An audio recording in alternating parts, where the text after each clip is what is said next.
ऐसा कहते हुए वो तेजी से पंखों को हिलाने लगी, लेकिन वो उसको थोड़ा सा ही उठा पाई। मिट्ठू ने देखा कि शिकारी पास आने वाला है। अब उसके चक्कर में मैना भी उसका शिकार हो जाएगी, इसलिए उसने जानबूझकर मैना का पंख छोड़ दिया और वो नीचे गिर गया। मिट्ठू नहीं, मैना चिल्लाई। तभी शिकारी ने मैना पर भी तीर का निशाना साधा, जिससे बचकर वो एक डाली पर छिप गई। बहुत अच्छे हिमांशु, एक हरे रंग का तोता, यही तो चाहिए था। उसने मिट्ठू को उठाया और देखा कि उसको चोट आई है। हल्की सी चोट है, इसको पिंजरे में रख देता हूँ। जब ठीक हो जाएगा तो इससे मेरी किस्मत बदल जाएगी। ये इनको कहाँ लेकर जा रहा है? मम्मी, हम पापा को कैसे बचाएंगे? तुम घर पर ही रुको बच्चों, मैं देखती हूँ कि ये मिट्ठू को कहाँ ले जा रहा है। हिमांशु ने मिट्ठू को पकड़ा और अपनी झोपड़ी की तरफ ले गया। मैना भी उसका पीछा करते करते वहाँ पहुँच गई। उसने मिट्ठू को एक पिंजरे में कैद कर दिया और अपनी झोपड़ी की खिड़की पर टांग दिया। मैना ने देखा कि वो अपने किसी काम में लग गया है, तो वो मिट्ठू के पास पहुंची। मैना, तुम यहाँ क्या कर रही हो? चली जाओ, इसने तुमको देख लिया तो तुम्हें भी पकड़ लेगा। मैं आपको ऐसे नहीं जाने दे सकती। मैना ने पिंजरे को खोलने की कोशिश की, लेकिन वो नाकाम रही। तभी शिकारी की उस पर नजर पड़ी तो वो उठकर आने लगा। मैना वहाँ से उड़ गई और थोड़ा दूर हो गई। हिमांशु ने मिट्ठू को देखते हुए कहा, मेरी किस्मत का ताला अब खुल जाएगा। जब से मेरी शादी हुई थी मेरी किस्मत खराब हो गई थी। उसके बाद मैंने मेरी बेबी को मायके भेज दिया, लेकिन इसके बावजूद भी मेरा काम ठप ही रहा। अब तांत्रिक बाबा के बताए उपाय के अनुसार मैं इस तोते की बलि सरस्वती माता को देकर उनको प्रसन्न कर लूंगा। फिर मेरी किस्मत हमेशा के लिए बदल जाएगी। ये सुनकर मिट्ठू और मैना बहुत ज्यादा डर गए। ये तो मिट्टू की बलि चढ़ाने वाला है, अब मैं इनको कैसे बचाऊंगी? उसने दिमाग पर जोर दिया तो उसको मोटे पपीते का ध्यान आया। वो उसी टाइम मोटे पपीते के पास पहुंची और उसको सब कुछ बता दिया। वह सरस्वती माता को प्रसन्न करने के लिए तोते की बलि देगा। ये इंसान कितने अंधविश्वासी होते हैं। पपीते भैया, हम मिट्टू को कैसे बचा सकते हैं? मैं बहुत ही उम्मीद लेकर आपके पास आई हूँ। अगर उन्हें कुछ हो गया तो मेरा और मेरे बच्चों का क्या होगा? उस अंधविश्वासी से मिट्ठू को बचाना है तो उसको यहाँ पर मेरे पास लेकर आना पड़ेगा। मैं यहाँ उसको थोड़ा सा जादू दिखाकर उसको जो भी उपाय बताऊंगा वो उसको सच मान लेगा। और उसने अपनी बीवी को घर से निकाल रखा है, इसका उपाय भी मुझे ही करना पड़ेगा। पपीते भैया, तुम इंसानों के बारे में कितना अच्छा सोचते हो। तुम वाकई में बहुत ही अच्छे हो। उसको यहाँ मेरे पास लाने के लिए मुझे एक ही रास्ता नजर आ रहा है। वो क्या रास्ता है पपीते भैया? तुम मेरे पेड़ से एक पत्ता तोड़कर ले जाओ। ये पत्ता तुम उसकी झोपड़ी में डाल देना। उसके बाद मैं जो कुछ भी यहाँ से बोलूँगा मेरी आवाज इस पत्ते से निकलकर उसको सुनाई देगी। सुनकर मैना ने ऐसा ही किया। उसने पपीते का एक पत्ता तोड़ा और उसको हिमांशु की झोपड़ी के अंदर डाल दिया। मैना, तुम यहाँ क्या कर रही हो? आप बस देखते जाइए। फिर पपीते ने बोलना शुरू किया। हिमांशु, वो हिमांशु। अरे, ये किसकी आवाज है? कौन है यहाँ? मैं कुबेर महाराज बोल रहा हूँ। तुझे अगर अपनी परेशानियाँ खत्म करनी है तो आज शाम तक मोटे पपीते के पेड़ के पास पहुँच जा, वरना तेरा सर्वनाश तय है। मोटा पपीता? ये कहाँ मिलेगा? इसी जंगल में तालाब के किनारे एक पपीते का पेड़ है। वहाँ तुझे तेरी परेशानियों का हल मिल जाएगा। इतना सुनते ही हिमांशु खुश हुआ और उसी टाइम तालाब की तरफ चला गया। वहाँ पर मैना, उसके बच्चे और कुछ जानवर छिपकर सब कुछ देख रहे थे। शायद यही है मोटे पपीते का पेड़। हाँ। अब मोटे पपीते ने अपना जादू दिखाना शुरू किया। जितने भी पपीते पेड़ पर लटके थे चांद की तरह चमकने लगे। यह चमत्कार देखकर उसकी आंखें खुली की खुली रह गई। फिर मोटा पपीता एक देवी की आवाज में बोला, हिमांशु, मैं सरस्वती माता हूँ, तुम्हारी समस्याओं का समाधान करने आई हूँ। ये सुनते ही उसने हाथ जोड़ लिए और उत्सुकता से बोला, माता रानी, माता रानी, आखिर आपने मेरी सुन ही ली। आप ही को प्रसन्न करने के लिए मैं तोती की बलि देने वाला हूँ। उसे स्वीकार करना। मूर्ख, वही पाप करने से मैं तुझको रोकने आई हूँ। जिस तांत्रिक ने तुझे वो उपाय बताया था वो ढोंगी है। तोते या फिर किसी भी बेजुबान जानवर की बलि लेकर भला मैं क्यों प्रसन्न होऊंगी? तो माता रानी मुझे बताइए कि किस तरह से आपको प्रसन्न करूं जिससे मेरी परेशानियां दूर हो जाए। तूने परेशानी आने पर अपनी बीवी का दिल दुखाया और उसको मायके भेज दिया, और अब यहाँ आकर एक तोते को पकड़कर उसको मारने की सोच रहा है। सबसे पहले उस तोते को आजाद कर, वो अपने परिवार से मिल जाएगा और तुझे दुआएं देगा। उसके बाद शहर जाकर अपनी बीवी से माफी मांगकर उसको अपने घर वापस लेकर आ। फिर अपना काम दोबारा से शुरू कर। कुछ ही दिन में तेरी मेहनत रंग लाएगी और तेरी सारी परेशानियां दूर हो जाएंगी। ठीक है माता रानी, मैं ऐसा ही करूंगा। माता रानी की जय हो, माता रानी की जय हो। हिमांशु के मुंह से ये बात सुनकर सभी जानवर खुशी से झूम उठे। उसने अपनी झोपड़ी में जाकर मिठू को आजाद किया। अब बस मैं शहर जाकर अपनी बीवी से माफी मांगकर उसको मायके से ले आऊंगा और खूब मेहनत करके माता रानी को प्रसन्न कर लूंगा।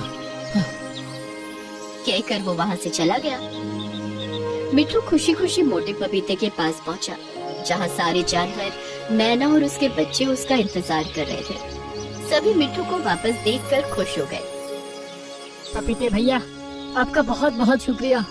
आपकी वजह से हमारा परिवार फिर से एक हो पाया, वरना मैं अब तक तो माता रानी को भेंट चढ़ गया होता। जब तक आपका मोटा पपीता आपके साथ है, जंगल के किसी भी जानवर और पक्षी को कोई नुकसान नहीं हो सकता।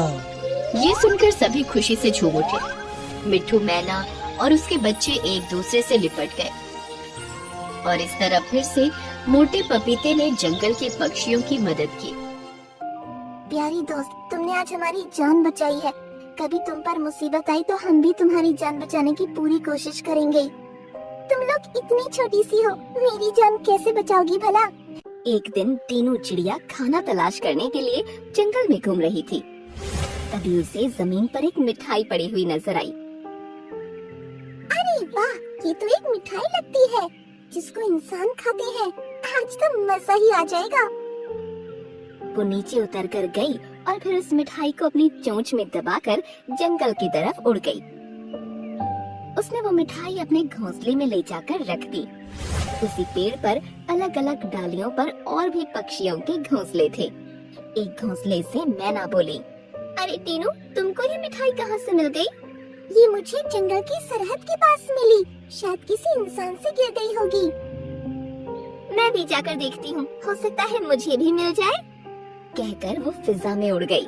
अच्छा हुआ मैना चली गई। अब मैं भी जरा पानी पीकर आ जाती हूँ। ये होती तो मौके का फायदा उठाकर मिठाई चुरा लेती। तीनों जैसे ही पानी पीने के लिए तालाब गई, मैना वापस आ गई। मुझे पता था ये मेरे सामने इस मिठाई को अकेला छोड़कर नहीं जाती। अब इसे हटा ही देती हूँ। ये कहकर उसने तीनों के घोंसले से मिठाई को उठाया और अपने घोंसले में ले जाकर रख दिया। जब तीनों वापस लौटी तो अपना घोंसला खाली देखकर चौंक पड़ी। अरे, ये मेरी मिठाई कहाँ गई? थी तो यहीं। उसने इधर उधर नजरें घुमाई तो देखा कि मिठाई मैना के घोंसले में थी। वापस ले जाती हूँ।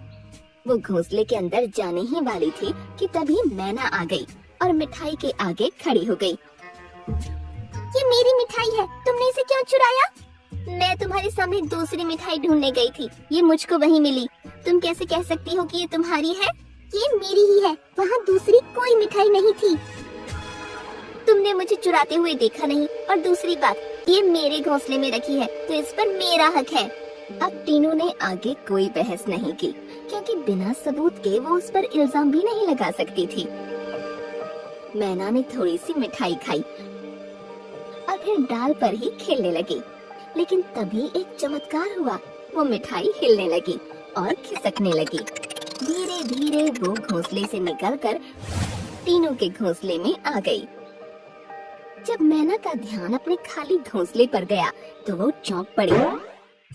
तीनों, तुमने मेरे घोंसले से मिठाई चुराई, इसको अभी वापस करो। पहली बात तो ये कि तुमने मुझे चोरी करते हुए देखा नहीं, और दूसरी बात ये कि ये मिठाई मेरे घोंसले में रखी है, इसलिए इस पर मेरा हक है। ये सुनकर मैना समझ गई कि अब बाजी उल्टी पड़ चुकी है और वो मुंह बनाकर वहाँ से उड़ गई। ये मिठाई अपने आप चढ़कर मेरे घोंसले में आ कैसे गई? अपने आप नहीं, इसको हम लेकर आए थे। तभी मिठाई के नीचे से 3 चींटियां निकलकर सामने आईं, जिनको देखकर तीनों चौंक पड़ी। अरे तुम लोग मेरे घोंसले में कैसे आए? इस मिठाई को हम खा रहे थे, जब तुम इसको उठाकर लाई तो हम भी इसके साथ तुम्हारे घोंसले में पहुंच गए। छोटे होने की वजह से हम तुमको नजर नहीं आ रहे थे। फिर जब वो मैना इसको तुम्हारे घोंसले से ले गई तो हम उसके घोंसले में पहुंच गए। फिर हम लोगों ने तुम्हारी बहस सुनी तो हमें उस मैना पर बहुत गुस्सा आया, इसलिए मौका देखकर हम तीनों इस मिठाई को तुम्हारे घोंसले में लेकर आ गए। सुनकर टीनू खुश हो गई और बोली, तुम लोगों का बहुत बहुत शुक्रिया। ये मिठाई तुम्हारी है, इसलिए मैं इसको अब नहीं खाऊंगी। अरे नहीं, हम जितना खा सकते थे खा चुके, अब और नहीं खाया जाएगा। अब ये तुम्हारी है। ठीक है प्यारी चींटियों, ये बची हुई मैं खा लूंगी, लेकिन आज से हम लोग पक्के दोस्त हैं। तुम आज से मेरे साथ ही रहोगी। चींटियों ने उसकी बात मान ली और फिर वो भी उसी घोंसले में रहने लगी। अब वो टहलने भी जाया करती तो साथ जाया करती। एक दिन ऐसे ही वो टहलने निकली और तीनों भी उनके ठीक ऊपर उड़ रही थी। अचानक से मौसम खराब हुआ और तेज बारिश होने लगी। तीनों भी खुद को संभाल नहीं पा रही थी। जमीन पर अब पानी भरना शुरू हो गया और चींटियां पानी के साथ बहने लगी। ये देख तीनों ने दिमाग लगाया और फिर पेड़ से पत्ती तोड़कर पानी में फेंकी। तीनों चींटियां झट से उस पर बैठ गईं और उनकी जान बच गई। जब बारिश थमी तो तीनों उनको फिर से अपने घोंसले में लेकर आ गई। प्यारी दोस्त, तुमने आज हमारी जान बचाई है। कभी तुम पर मुसीबत आई तो हम भी तुम्हारी जान बचाने की पूरी कोशिश करेंगे। तुम लोग इतनी छोटी सी हो, मेरी जान कैसे बचाओगी भला? लेकिन मुझे खुशी है कि मैंने अपने दोस्तों की जान बचाई। अगले दिन एक शिकारी जंगल में आ गया। चींटियां उस वक्त पेड़ के नीचे खेल रही थीं और तीनों उसी पेड़ पर बैठी थी। अरे वाह, बड़ी प्यारी चिड़िया है, इसको तो जिंदा या मुर्दा पकड़ना ही पड़ेगा। कहकर उसने तीनों पर निशाना साधा। चींटियों ने उसको देखा और फौरन उसके पैरों पर चढ़ गईं। उन्होंने एक साथ मिलकर उसके घुटनों में काटा, जिससे उसको चुभन हुई और तीनों को लगने वाली गोली ऊपर उठ गई। वो गोली ऊपर नारियल को जाकर लगी और वो टन से शिकारी के सिर पर जा गिरा। अरे माँ, मैं तो गया। शिकारी चक्कर खाकर बेहोश हो गया। शुक्रिया मेरी प्यारी दोस्तों, इतनी छोटी होते हुए भी तुम लोगों ने आज मेरी जान बचाई है। उस दिन मैंने गलत बोल दिया था। कोई बात नहीं, हम तुम्हारी दोस्त हैं। इससे पहले कि ये शिकारी फिर से जागे, चलो यहाँ से चलते हैं। उसके बाद चारों खुशी खुशी वहाँ से अपने घोंसले को चली गईं। तुम कितने गंदे हो कालू कौवे, तुमने मेरा सारा घर गंदा कर दिया। तो साफ कर लो मोटे पपीते, मेरा काम तो हो गया। अब मुझे क्या लेना तुम्हारे घर से? ये कहानी है ढोलकपुर गांव की, जहाँ सारे ही पक्षियों और पेड़ आपस में मिलजुल कर रहते थे। सब बहुत ही तरह तरह के पेड़ थे और बहुत अलग अलग तरह के पक्षी उन पर रहते थे। तभी एक पेड़ चिड़िया से कहता है, अरे चमेली चिड़िया, देखो मौसम कितना अच्छा है, मन कर रहा है झूम कर नाचूं।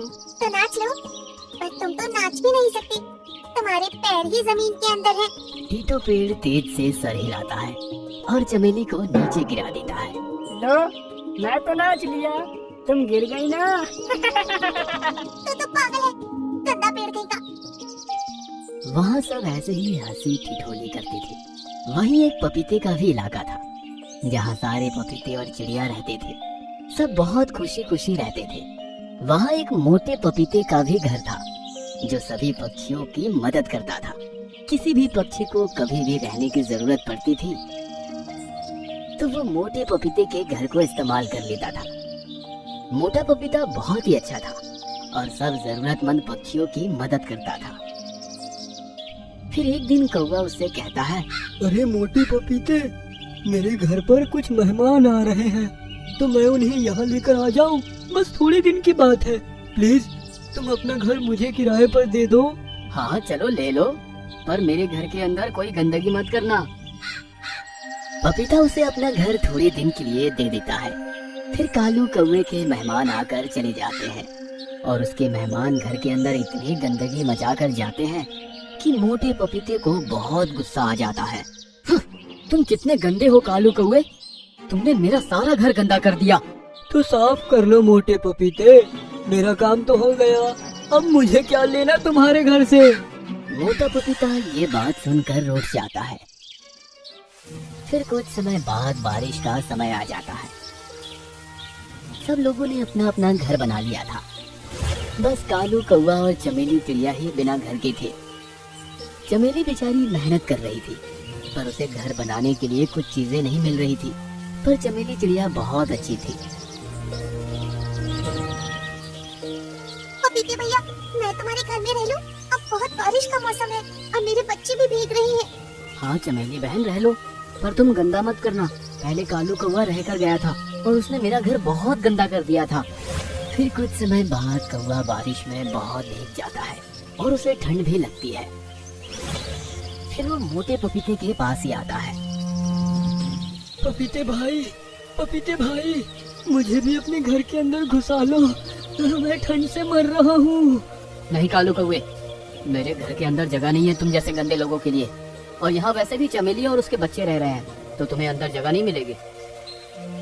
कालू कौवा ये बात सुनकर चला जाता है। फिर बारिश का समय बंद हो जाता है और सब पक्षी अपनी अपनी जगह वापस चले जाते हैं और मौसम भी बहुत साफ हो जाता है। कुछ समय बाद जंगल में 2 खतरनाक बाज आ जाते हैं जो सबको खाते हैं और पेड़ों की फसल भी खराब कर देते हैं। उन्होंने बहुत पक्षियों को अपना शिकार बना लिया था। अब वो मोटे पपीते की फसल खराब करने आ ही रहे थे। मोटे पपीते, तू कहाँ बचेगा? तेरी भी तो फसल खराब होगी, फिर तू कैसे जिंदा रहेगा? नहीं भाई, मुझे मत मारो, तुम मेरी फसल मत खराब करो। मैं तो यहाँ सभी पक्षियों को रहने के लिए घर देता हूँ।